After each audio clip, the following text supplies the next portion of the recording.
শোনো জামাই, এই দুপুর বেলাতে আমার মেজাজ গরম করে দিও না। এখন বাড়িতে যাও, যে মাথা ঠান্ডা করো গা। শ্বশুর আব্বা, আপনার মেয়েকে আপনি যেভাবে দিয়েছেন ওইভাবেই নিয়ে চলে আসবেন। আপনার মেয়েকে আমি আর পুষতে পারবো না। কি ব্যাপার জামাই, তুমি এইভাবে কথা বলছো কেন? আমি এইভাবে কথা কি এমনি বলছি? আপনার মেয়ে প্রতিদিন নতুন নতুন জামা কাপড় চাই, কসমেটিক চাই, গহনা চাই, এমনকি টাকা পয়সাও চাই। আমি তো আপনার মেয়েকে এত কিছু দিতে পারবো না। জামাই বাবাজি, তুমি এটা কেমন ধরনের কথা বলছো? 10টা না 5টা না, একটা মাত্রই তোমার বউ। তুমি দিবা না তো কে দিবে? আমি দিব মানে? আপনি কি আমাকে টাকা দিয়ে রেখেছিলেন নাকি? এই ছেলে, এটা তুমি কেমন ধরনের কথা বলছো? আমি কেন তোমাকে টাকা দিয়ে রাখবো?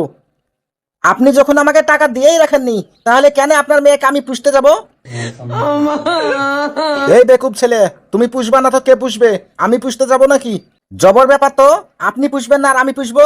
মেয়ে আপনার না আমার? মেয়ে আমার ঠিক আছে, কিন্তু বউ তো তোমার। এখন সবকিছুর দায়িত্ব তো তোমারই নাকি? কিসের আমার দায়িত্ব? জন্ম আপনি দিয়েছেন না আমি দিয়েছি? আপনি কি আমাকে ভূগোল পড়াচ্ছেন নাকি? শোনো জামাই, এই দুপুর বেলাতে আমার মেজাজ গরম করে দিও না। এখন বাড়িতে যাও, যে মাথা ঠান্ডা করো গা। শোনেন শ্বশুর আব্বা, এই দুপুর বেলাতে আপনিও কিন্তু আমাকে অপমান করছেন। কাজটা কিন্তু ঠিক হচ্ছে না।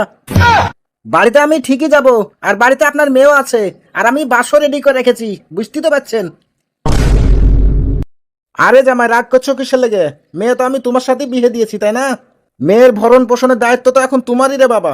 এই যে ধরো, তোমার শাশুড়িকে আমি 30 বছর হলো বিয়ে করেছি। তার যা কিছু লাগে সবকিছুই কিন্তু আমাকেই বহন করতে হয়। এই তো, এবারে আপনি বুঝেন কত বড় চিটিংবাজি করছেন আমার সাথে।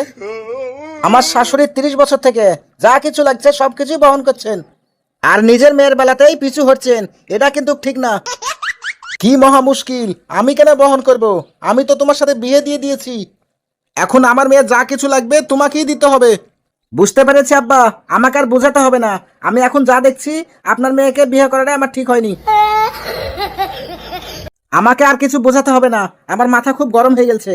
একটা বিড়ি থাকলে দেন, খাইয়া মাথা ঠান্ডা করি। এই বদমাস ছেলে, আমি তোমার শ্বশুর আব্বা না? আর শ্বশুর আব্বার কাছ থেকে কেউ বিড়ি চায়? শুনেন, আপনি তো আমার শ্বশুর আব্বা, নিজের আব্বা তো না। বিড়ি চাইলে কি হবে?